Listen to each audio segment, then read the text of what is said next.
cada uno, gracias a todos los que están conectados en esta noche. Tenemos gente de Bariloche, del Lago Puelo, del Bolsón también, hermanos aquí de Calafate. Bienvenidos a todos a este culto virtual. Damos gracias a Dios por este hermoso tiempo.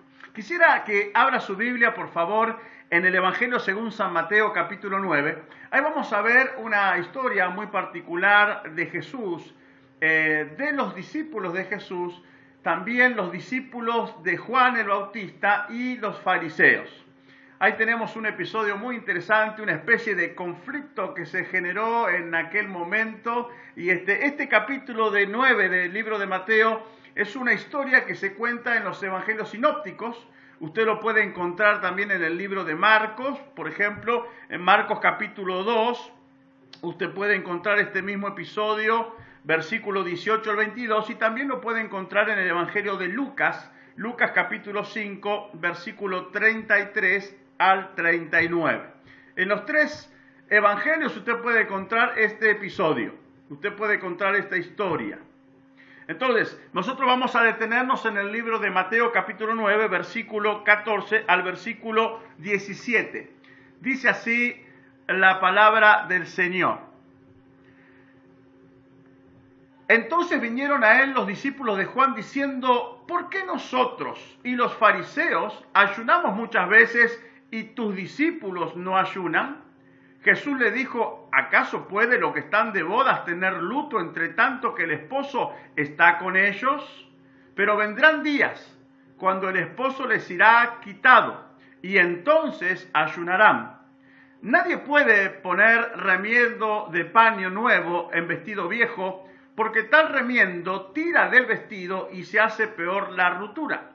Ni echan vino nuevo en odres viejos, de otra manera los odres se rompen y el vino se derrama y se pierde el odres y también se pierde el vino. Por eso nadie echa vino nuevo en odres viejos.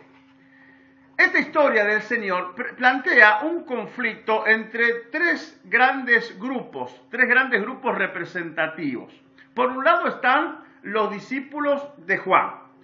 Los discípulos de Juan estaban en este momento en una situación de crisis muy importante. Su mentor, su guía, su maestro, aquel que les había enseñado a dar los primeros pasos de la fe, aquel que probablemente les había predicado acerca del reino de los cielos o que les había bautizado en las aguas del río Jordán, en este momento, en esta discusión, estaba tras las rejas. Juan el Bautista estaba preso, estaba prisionero, por lo tanto los discípulos de Juan estaban en un periodo de luto, estaban en un periodo de crisis, ¿sí? Emocional, crisis si se quiere espiritual, porque el guía, el que iba siempre delante de ellos, el que les ministraba la palabra, el que los atendía en sus necesidades, ya no estaba con ellos. Ahora Juan estaba prisionero.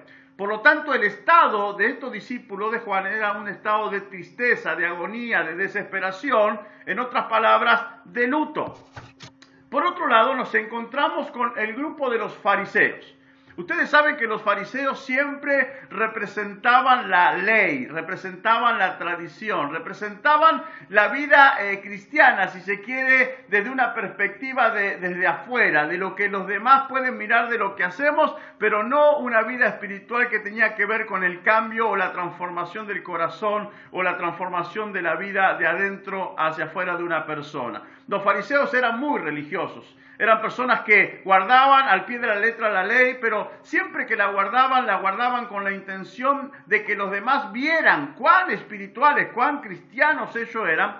Pero sin embargo, como vemos en otras partes del Evangelio, el Señor Jesús más de una vez les reprende diciéndole: por fuera ustedes son una cosa, pero por dentro son otras totalmente diferentes. Por dentro son huesos secos, por dentro son como sepulcros blanqueados, por dentro no tienen nada bueno, sino que todo lo que ustedes son simplemente son una apariencia. Y estaban los discípulos de Jesús y Jesús.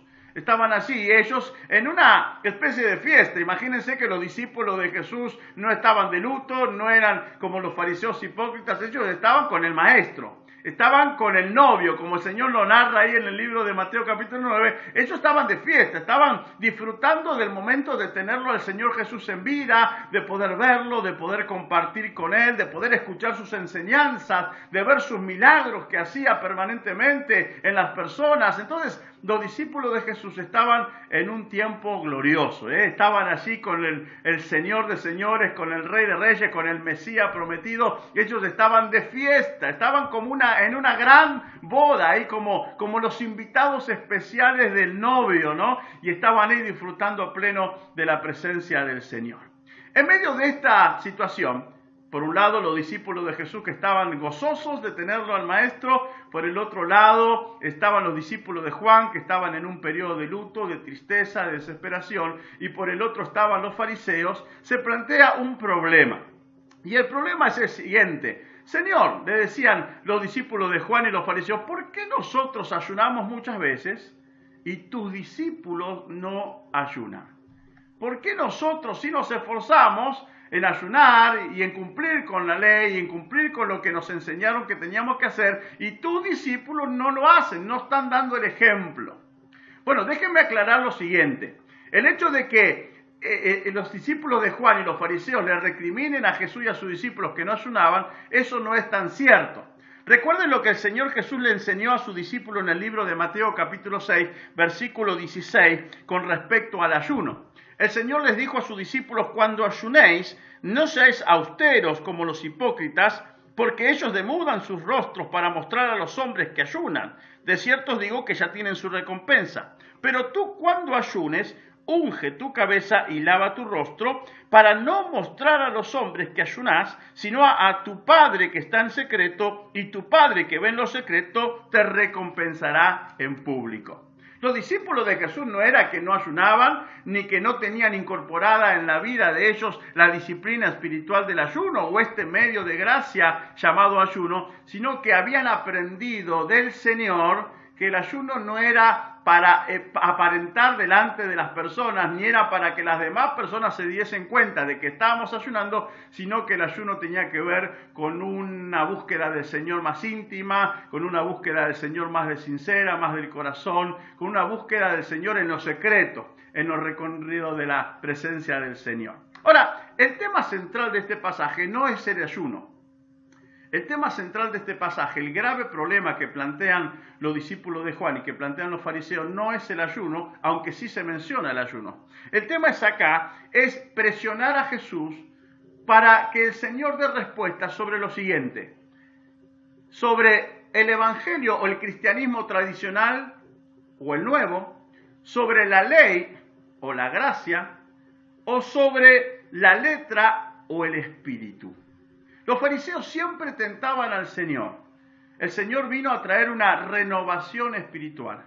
El Señor vino a traer una forma de agradar al Padre y de conocer al Padre diferente a lo que la ley y los fariseos en aquel entonces imponían. El Señor vino a incentivar a las personas a que puedan tener un corazón que sea circuncidado, que sea realmente transformado por el poder de Dios y del Espíritu Santo, y no simplemente un cristianismo de apariencias, un cristianismo de prácticas religiosas, un cristianismo marcado por la ley, marcado simplemente por hacer las cosas porque había que hacerlas de esa manera, pero que no generaba muchas veces una transformación genuina y radical en la vida de las personas. Cuando los fariseos se le presentan al Señor, lo que le están tratando de decir: bueno, ¿cómo es este evangelio que vos traes? Porque evidentemente es muy diferente al que nosotros conocemos, al que nos han enseñado de generación en generación. Y entonces, en medio de este cuadro, el Señor usa dos pequeñas parábolas. Por un lado, la del vestido y el remiendo nuevo, y por el otro lado, la del odres y el vino nuevo. El Señor dice: nadie va a poner un remiendo nuevo en un vestido viejo. Antiguamente, cuando se ponía el remedio nuevo en el vestido viejo, cuando el vestido se lavaba, se encogía, y cuando se encogía, el remedio tiraba y se rompía la tela, se rompía más de lo que estaba rota ya al principio. Por lo tanto, no era la mejor solución poner un remedio nuevo en un vestido viejo. Y por el otro lado, la parábola del vino nuevo en odres viejo. El odres era una vasija, aquí tengo algo similar al odres, un regalo que recibí de mis padres, pero era una vasija que se hacía básicamente de piel de cabra y que transportaba alrededor de 2 a 5 litros. El tema de esto era que cuando esto era viejo, cuando se secaba el cuero, cuando se resquebrajaba y uno ponía vino adentro nuevo, el vino fermentaba, y como fermentaba el vino y el cuero ya no dilataba más porque estaba viejo, estaba roto, lo más probable es que se pierda el odres y se pierda el vino nuevo. Por lo tanto, el Señor dice, necesitamos poner vino nuevo en odres nuevos y no vino nuevo en odres viejos. En medio de esta parábola, el Señor nos desafía a por lo menos preguntarnos 3 cosas. Primero, ¿cómo está tu odres? ¿Cómo está tu odres? Porque una de las cosas que entiendo que Dios nunca ha dejado de hacer y nunca dejará de hacer es que Dios siempre está haciendo algo nuevo. Dios siempre está produciendo algo nuevo y quiere hacer algo nuevo en nuestras vidas y en la sociedad. Fíjate lo que dice Isaías capítulo 43, versículos 18 y 19. El Señor dice, pero olvida todo esto, nada es comparado con lo que voy a hacer, nada se compara con lo que voy a hacer en el 2021 ni en el 2022, nada se compara con lo que voy a hacer en Argentina y en el mundo, nada se compara con lo que voy a hacer en tu vida, nada se compara con lo que voy a hacer, pues estoy a punto, dice el Señor, de hacer algo nuevo. Mira, ya he comenzado, ¿no lo ves? Y Él dice, haré camino a través del desierto y crearé ríos en la tierra árida y baldía. Esta es la versión Nueva Traducción Viviente. El Señor está haciendo algo nuevo. Permanentemente el Señor está gestando algo nuevo. El Señor está trayendo un nuevo renovar espiritual. El Señor quiere hacer cosas que todavía ojo no vio, ni oído oyó, ni ha subido a corazón de hombre. El Señor no está atado de pie y mano, ni está quieto, ni el Señor está afectado por esta pandemia que nosotros vivimos. El Señor es un Dios creativo, es un Dios que siempre está buscando sorprendernos con nuevas cosas y con cosas del Espíritu aún mayores de las que ya conocemos. El problema es cómo está nuestro odre. Porque si mi odre está seco, si mi odre está resquebrajado, si mi odre no está preparado para recibir lo nuevo que Dios quiere hacer, pues entonces no lo podremos recibir. Porque si el Señor deposita el vino nuevo en un odre viejo, en un odre resquebrajado, en un odre seco, en un odre que ya está desgastado, si el Señor deposita algo nuevo, pues se va a perder el odre y también se va a perder el vino nuevo. Entonces la palabra que me viene en este tiempo es que necesitamos renovarnos en el Espíritu de Dios. Constantemente necesitamos renovarnos en el Espíritu. Necesitamos renovar nuestros pensamientos, nuestra manera de ver las cosas, nuestra manera de interpretar las cosas, porque hay algo nuevo que Dios está haciendo y que Dios quiere hacer en estos tiempos para nuestras vidas, para nuestra familia y para toda nuestra sociedad. Dios no está detenido. Aunque nosotros veamos desierto, Dios va a abrir caminos en medio del desierto. Aunque nosotros veamos grande sequedad y todo tan malo y todo tan negativo, Dios va a poner ríos ahí en medio de esos caminos, porque Dios está haciendo cosas nuevas. Pero el tema es, ¿cómo está tu odre? ¿Cómo está tu odre en estos tiempos? Hay muchos odres que se han secado. Han dejado de creer, han dejado de vislumbrar la gloria y el poder de Dios, han dudado en la fe, están cuestionando lo que está sucediendo, aún están cuestionando muchas veces a Dios. Y el Señor, una vez más nos recuerda, Él sigue siendo Dios. Y Dios, como dice una linda película, Dios no está muerto. Nuestro Dios sigue estando vivo y más vivo que nunca. Nuestro Dios sigue siendo un Dios poderoso. Nuestro Dios sigue siendo un Dios que quiere renovarnos y que quiere sorprendernos con grandes y maravillosas cosas que Él está ideando para nosotros en estos tiempos tan complejos en los cuales vivimos. Pero necesitamos no tratar de entender a Dios. Necesitamos tener el odre adecuadamente preparado para ser receptores de lo nuevo que Dios está haciendo y que Dios quiere depositar en nuestra vida. En estos tiempos en los cuales vivimos, no podemos tener odre viejo. En estos tiempos en los cuales vivimos, no podemos tener odres resquebrajados. En estos tiempos donde estamos viviendo, no podemos tener odre seco. necesitamos renovarnos y renovarnos y renovarnos. El apóstol Pablo ya lo dijo en varias oportunidades, allí en la palabra, renueven la manera de pensar, renueven la manera de sentir, renueven la manera de ver las cosas, renueven la manera de interpretar a este Dios que conocemos y que se ha dado a conocer a través de Jesucristo y de su Espíritu Santo. Por lo tanto, esta pregunta, quiero que te la puedas pensar a meditar. ¿Cómo está tu odre? Porque si tu odre no está renovado, si el cuero de tu vida no está elástico, no está ahí bien elaborado, no está bien desarrollado, Dios no podrá poner en ti lo nuevo que Él está haciendo y lo nuevo que Él seguirá haciendo en estos tiempos. Revisa tu odre, revisa tu odre. La segunda pregunta que me hacía en relación a esta historia, a este pasaje, es: ¿nuestra espiritualidad y nuestras prácticas cristianas están basadas en la gracia o están basadas en la ley? En otras palabras, ¿por qué hacemos lo que hacemos? ¿Por qué oramos? ¿Por qué leemos la Biblia? ¿Por qué ayunamos? ¿Por qué cantamos? ¿Lo hacemos por miedo y miedo al castigo, a las consecuencias que traerá el no hacer o no obedecer a la palabra de Dios? ¿O hacemos todo esto por amor y por devoción al Señor? En los años de mi adolescencia viví una etapa de la iglesia, un periodo de la iglesia que estaba muy marcada por la ley, por la tradición, por el legalismo. El legalismo era hacer las cosas porque había que hacerlas. El legalismo era hacer las cosas porque si no las haces vas a ser castigado. El legalismo era hacerlo porque si no vas a tener gravísimas consecuencias.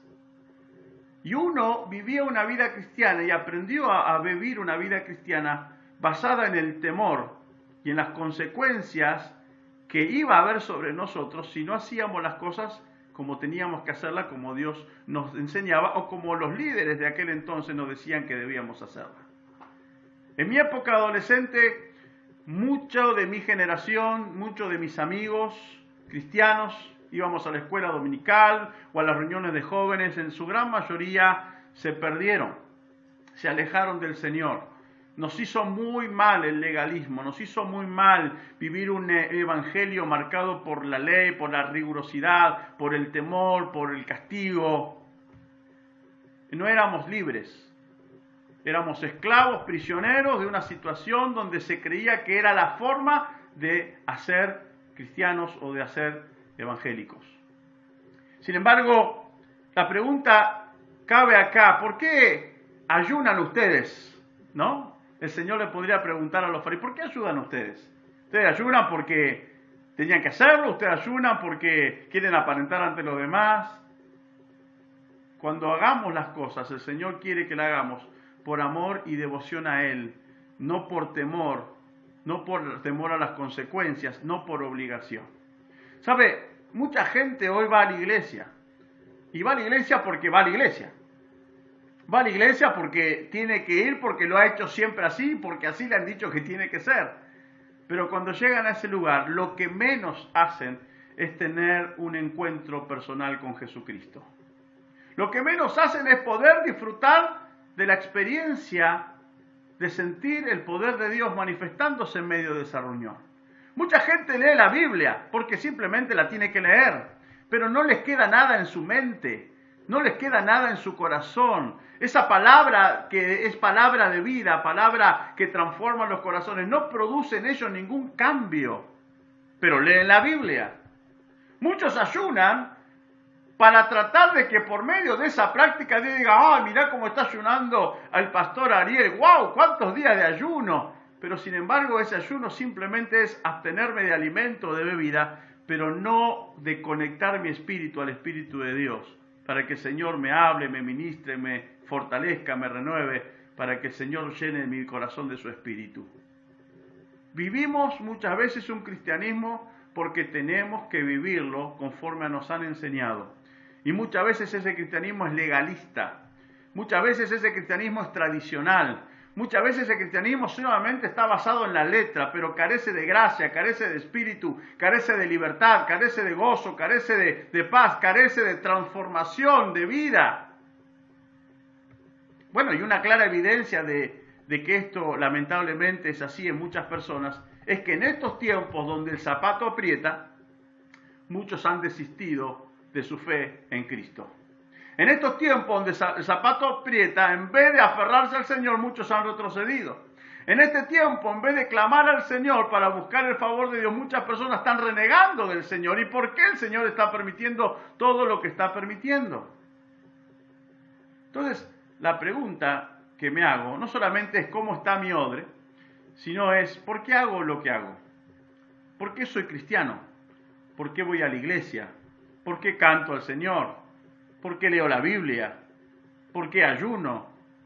O simplemente, ¿por qué trato de vivir una vida de buen testimonio? ¿Por qué lo hago? ¿Por miedo? ¿Por obligación? ¿Porque siempre ha sido así? ¿O lo hago por amor y devoción a Dios? Uno puede hacer muchas cosas, pero no siempre lo que hace, lo hace de corazón. Y recuerde que una de las particulares de Jesús era que el Señor miraba los corazones de la gente. Ustedes dicen, me honran, pero me honran de labios afuera. Ustedes cantan muy bonito, tienen grandes instrumentos y hermosos coros allí, y una acústica sorprendente y un sonido extraordinario, pero su adoración es de labios hacia afuera. Mas su corazón está lejos de mí. ¿Sabe? La vida cristiana no se trata de aparentar ante los demás. La vida cristiana no se trata de hacer buenas obras porque hay que hacerlas. La vida cristiana se trata de amar a Dios con todo el corazón, con todo nuestro ser, y tener una devoción a Dios por el cual hacemos lo que hacemos. Yo oro al Señor porque amo a Dios, no porque tengo la obligación de orar, o porque tengo miedo a que Dios me castigue por no orar. Yo voy a una iglesia y me congrego porque amo al Señor y quiero tener un encuentro con Él. No porque si no voy, ¿qué dirá la gente? ¿Qué dirá el pastor? ¿Me van a llamar la atención? ¿Me van a retar? Yo voy porque quiero encontrarme con Él, independientemente que suceda en mi vida o en el transitar de mi vida. Yo voy a la iglesia, yo oro, yo busco a Dios porque amo a Dios por sobre todas las cosas. Y ese amor, como en el amor en una pareja, en un matrimonio, ¿saben cuándo se evidencia más? Ese amor se evidencia más en los momentos de crisis. En los momentos de crisis más dificultosos, más complejos, es donde se manifiesta el verdadero amor. Tristemente hoy, en los momentos de crisis, muchos cristianos han descuidado al Señor, se han alejado del Señor, han dejado de amar a Dios y de tener devoción por el Señor, porque quizás nunca lo han tenido y solamente han hecho cosas y han vivido una vida cristiana de apariencias simplemente porque tenían que hacerlo o por miedo a lo que les podía pasar si no lo hacían. La tercera pregunta que quiero compartir con ustedes es ¿cuán presente tenemos o cuán presente está el novio en nuestras vidas? ¿Cuán presente tenemos o cuán presente está el novio en nuestra vida? El Señor le decía a sus discípulos, a los fariseos y a los discípulos de Juan, ellos no pueden estar de luto. Ellos están con el novio, ellos están de fiesta, yo estoy con ellos, estamos disfrutando la vida, estamos honrando al Padre, estamos llevando adelante el reino de los cielos. Ellos están en una gran boda, estamos celebrando todo lo que Dios está haciendo en este tiempo a través de mi vida, decía el Señor, y por eso mis discípulos no pueden estar de luto. Ahora, sí estaban de luto los discípulos de Juan. Juan estaba preso. Sí estaban complicados ahí los fariseos porque no entendían este evangelio del Espíritu que el Señor había traído y esta renovación espiritual que Dios estaba haciendo a través de Jesucristo en el pueblo. Pero los discípulos de Jesús no estaban de luto, estaban de boda. ¿Y saben por qué estaban de boda y de fiesta? Porque tenían conciencia de cuán cerca lo tenían al Señor con ellos. ¿Sabe? Hoy cuando uno ve la cara de muchos cristianos, uno no ve el gozo del Señor. Y uno dice, bueno, pastor, lo que pasa es que el gozo va por dentro. Sí, pero el gozo puede ir por dentro, pero uno tiene que expresar el gozo del Señor. Hoy leía una frase del doctor Phineas Brissi, padre de la Iglesia del Nazareno en sus inicios, y él decía, cuando uno presenta el Evangelio a una persona, en realidad uno se está presentando a sí mismo. Cuando yo le digo a otro, che, tenés que aceptar a Cristo, creer en Jesucristo como tu Señor y Salvador, ese otro no está mirando a Cristo, ese otro me está mirando a mí. Y dependiendo cómo me ve a mí, dependiendo lo que vea de mí, creerá en lo que le digo y aceptará el mensaje que le propongo, o simplemente lo rechazará y lo dejará pasar. ¿Sabe? Hay muchos cristianos con caras largas en este tiempo. Muchos cristianos que están llorando y no de gozo y de alegría o por ver el poder de Dios manifestándote. Están llorando en la desesperación, en el temor, están llorando en las dudas, en la incertidumbre. Están desconcertados enormemente. ¿Y saben por qué nos pasa eso? Porque no somos conscientes de la presencia del novio de Jesús en medio nuestro. Cuando uno se acerca al sol o cuando el sol se acerca a uno, hay dos cosas que pasan básicamente. Uno tiene mayor intensidad de luz y uno tiene mayor intensidad de calor, ¿verdad? Cuando uno está cerca del sol o el sol viene a uno ve más claridad porque el sol trae mayor capacidad de iluminar y mayor calor. Pero ocurre lo contrario cuando uno se aleja del sol. Cuando uno se aleja del sol, comienza a haber más tinieblas, oscuridad y más frío. ¿Sabe? El Señor le estaba diciendo en este momento a los discípulos allí. Ellos están de fiesta porque estamos cerca. Y cuando estoy cerca, hay mayor claridad y hay mayor calor. Cuando estoy cerca, hay una mayor realidad de que no están solos, que no están huérfanos, que yo estoy con ellos. Y ese hecho de que el Señor esté conmigo y esa conciencia de mí, de la realidad del Señor en mi vida, cerca mío, en medio de mi vida, trae en mí una satisfacción y un sentido de fiesta, de alegría, de regocijo. Aunque el mundo esté lleno de pecado, dice la Biblia, aunque el mundo esté poblado de maldad, mi gracia sobreabundará, dice el Señor. Aunque andemos en valle de sombra y tinieblas allí, oscuridad, yo estaré con ustedes, ustedes estarán confiados. ¿Quién nos podrá separar del amor que hay en Cristo Jesús? Dijo el apóstol Pablo. Hambre, pestilencia, muerte. ¿Qué será lo que nos podrá separar del amor de Dios? Cuando soy consciente y tengo conciencia de que Dios está conmigo como poderoso gigante, no solamente no tengo temor alguno, sino que puedo vivir confiado y puedo vivir lleno del gozo y del poder de Dios que está en mí a través del Espíritu Santo. Pero hoy no se ve eso. Hoy la mayoría de las personas llegan a los templos cargados, llorando, preocupados, desanimados, lleno de miedos, lleno de incertidumbre. Y la pregunta es, ¿por qué? ¿Será que hemos perdido la conciencia de que el novio está con nosotros? ¿Será que hemos perdido la capacidad de percibir al Espíritu de Dios en nuestros corazones y en medio nuestro, aún rodeado de toda esta situación que vivimos? ¿Será que no estamos percibiendo cuán poderoso y cuán grande es el Dios que nos ama con amor eterno y que siempre estará para ayudarnos y resguardarnos de todo mal? Porque no se trata solamente de creer, se trata de vivir lo que creemos. No se trata de saber que la Biblia dice, estad siempre gozosos. Se trata de vivir en el gozo del Señor.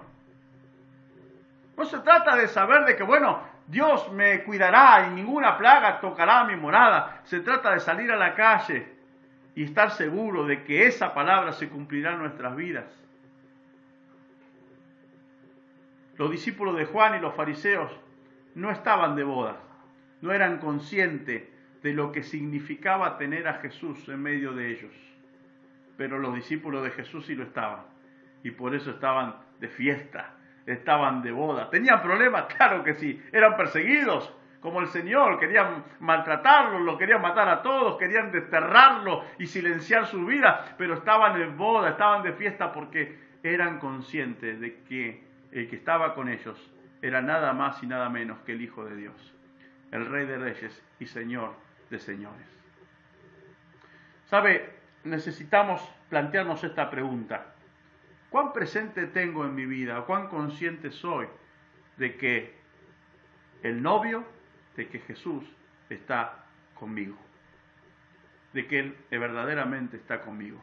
¿Está cuando me levanto? ¿Está mientras transcurro todo el día? ¿Está conmigo cuando me acuesto? ¿Está cuando estoy en el resguardo de mi casa, pero cuando salgo a caminar? ¿O cuando voy a un comercio, cuando estoy con otras personas? Y el hecho de que Él esté con nosotros y que yo soy consciente de que Él está conmigo, debe producir en mí la satisfacción y la plenitud de una vida caracterizada por el gozo del Señor. Caracterizada por el gozo del Señor. Una de las cosas que le sorprendía a la gente cuando allí en el libro de Hechos se menciona que por primera vez llamaron a los discípulos cristianos, era que eran personas llenas de alegría. No porque no tenían problemas, tenían miles de problemas, pero eran personas llenas de alegría. ¿Por qué? Porque el Señor estaba con ellos. Lo estuvo en Jesús, y cuando Jesús partió y ascendió a la diestra del Padre, ahora estaba a través del Espíritu Santo. El mismo Espíritu Santo que hoy está con vos, que hoy está con nosotros, que hoy está en tu casa, que va con vos al trabajo, que se mete con vos en el auto, el mismo Señor que te acompaña a hacer las compras o que te acompaña a hacer cualquier trámite, el mismo Señor está contigo a través del Espíritu Santo como estaba con los primeros discípulos y padres de la iglesia. Esa conciencia de esa realidad debe producir en mí gozo y alegría. No negamos la situación que vivimos. No estamos hablando de ser irracionales, irrealistas, ni tampoco estamos acá hablando de que, bueno, ahora salgamos y hagamos lo que quiera sin cuidarnos y sin ser precavidos. Y lo que hablamos es no vivir bajo el yugo de la esclavitud del miedo. Lo que hablamos es no vivir prisioneros del temor.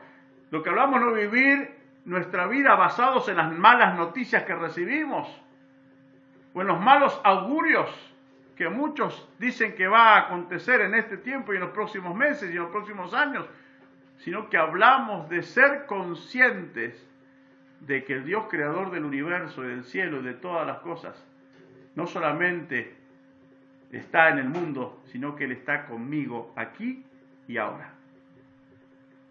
Y el hecho de que yo sea consciente de esa verdad, tiene que producir en mí gozo, alegría, esperanza, paz. Y eso debo reflejarlo a lo demás. ¿Qué bronca tenían los discípulos de Juan? ¿Por qué, Señor, ellos no ayunan y están contentos ahí y no hacen lo que tienen que hacer? Y los fariseos estaban enloquecidos. ¿Por qué, Señor? Porque ellos están con el novio, le dijo el Señor. Ellos están de boda. Por lo tanto, esta tercera pregunta es, ¿cuán presente tenés a Jesús en tu vida? Y no hablo de tu mente, sino en tu vida real, concreta. ¿Cuánto percibís de Dios? Porque es tiempo ya no andar de luto. Nosotros estamos llamados a andar en fiesta, en gozo, en alegría, en la plenitud de aquel que todo lo llena en todo. El Señor está con nosotros.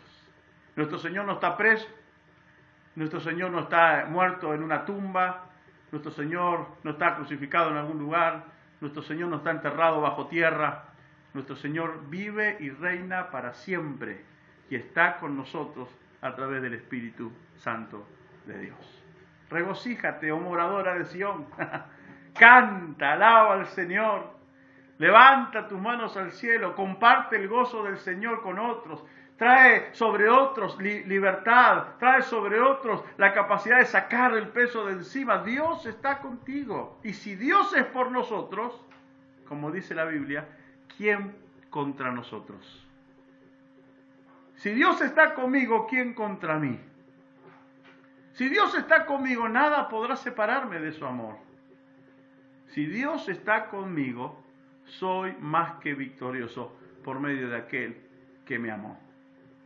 Por lo tanto, regocíjate en el Dios de tu creación y regocíjate en tu Salvador. Por eso que los discípulos de Juan no entendían este mensaje. No entendían que Jesús era mayor que Juan, el Bautista. No entendían que el mensaje que Jesús traía era un mensaje mucho más completo y más libertador que el que compartió Juan en su momento. Juan hablaba del arrepentimiento, pero Jesús hablaba del arrepentimiento, de la santidad, de la vida eterna. El Señor trajo un mensaje completo, total, liberador, restaurador de la vida. Él era el Salvador, era el Mesías. Los fariseos no entendían cómo se podía vivir una vida en el Espíritu, porque ellos siempre habían vivido bajo la ley y todo lo que hacían era para aparentar a los demás y simplemente para poner sobre los demás cargas que ni ellos llevaban en sus propias espaldas. Eran hombres de la letra, eran hombres que no habían conocido la libertad, que este evangelio del reino que Jesús traía, sí, era un evangelio de gracia, un evangelio de poder, un evangelio de resurrección, un evangelio de esperanza, un evangelio de gozo, un evangelio de paz. No lo entendían. Por eso los fariseos siguieron siendo fariseos. Y por eso muchos discípulos de Juan se quedaron en el periodo de luto. Pero los discípulos de Jesús estaban plenamente gozosos porque estaban con el novio en medio de una gran boda de celebración. Y aún Pablo escribe cuando está en la cárcel y cuando ya el Señor ya no estuvo y el Espíritu lo visitó y Pedro y tantos otros escriben sobre el gozo del Señor en nuestra fortaleza. Quisiera redondear este mensaje replanteándonos otra vez estas preguntas. ¿Cómo está tu odre? Si tu odre no está en condiciones, no podrás recibir el vino nuevo que Dios va a derramar en estos tiempos. Si tu odre no está en condiciones, no podrás recibir lo que Dios va a hacer de nuevo en estos tiempos. Pon tu odre en condición. Renuévate en el Espíritu, renuévate en tu manera de hablar, renuévate en tu manera de pensar, renuévate en tu manera aún de conocer a Dios. Porque Dios algo nuevo está haciendo.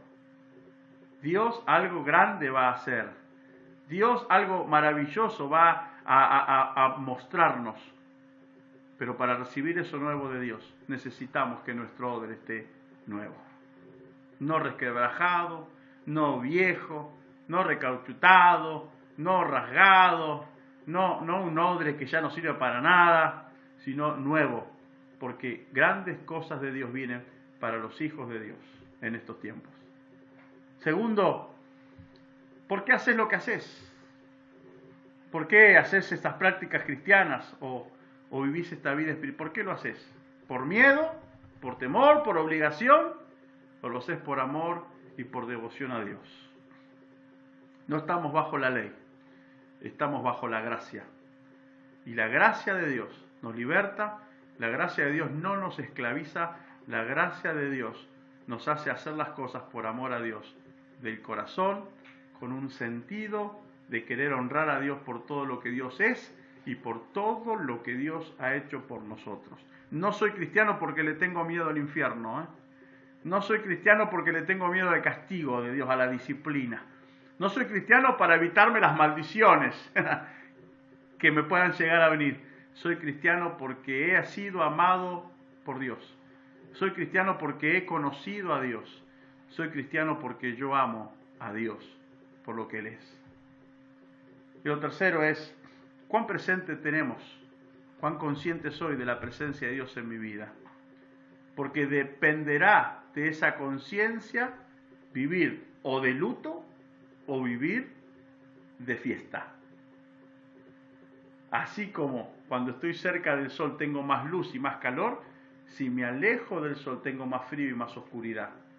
Mientras más consciente soy de la presencia de Dios conmigo, en mi corazón, en mi vida, en mi ambiente, más regocijo del Señor yo tendré para vivir y para compartir con los demás. cuán conscientes somos de la presencia de Dios en medio nuestro. Así que, queridos hermanos, querida iglesia, hay mucho por hacer y hay muchas personas que quieren y necesitan creer del mensaje que nosotros predicamos, el mensaje que ha cambiado nuestra vida y que hemos experimentado en Dios a través de Jesucristo. Pero dependerá de nosotros poder comunicarlos no solamente de palabra, sino de hecho, de poder, con autoridad, teniendo un odres nuevo, renovado, teniendo ese corazón con el cual hacemos todo para el Señor por amor a Dios. Y sobre todo teniendo conciencia de que Dios está conmigo. Y si Dios está conmigo, no hay pandemia, no hay COVID, no hay crisis, no hay problema. Si Dios está conmigo, soy vencedor por los méritos de Cristo en la cruz del Calvario. Él venció en la cruz para que vos y yo seamos también vencedores por medio de aquel que nos ha amado. Ánimo, ánimo, ánimo. Dios está haciendo algo nuevo. Dios quiere depositarlo en tu vida. Ánimo, el Señor quiere que le amemos más que nunca con todo nuestro ser. Ánimo, el Señor está presente más que nunca en medio nuestro. Toma conciencia de esta realidad y vivamos de gozo, vivamos de fiesta, vivamos celebrando la grandeza de Dios. Porque por más que el mundo esté en tinieblas, la luz de Dios, siempre la luz de Dios, vencerá las tinieblas.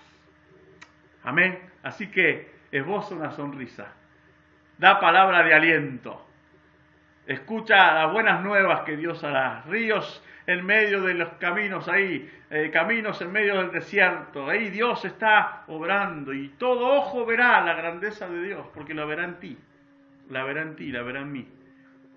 El Señor está contigo, no desmayes, no temas.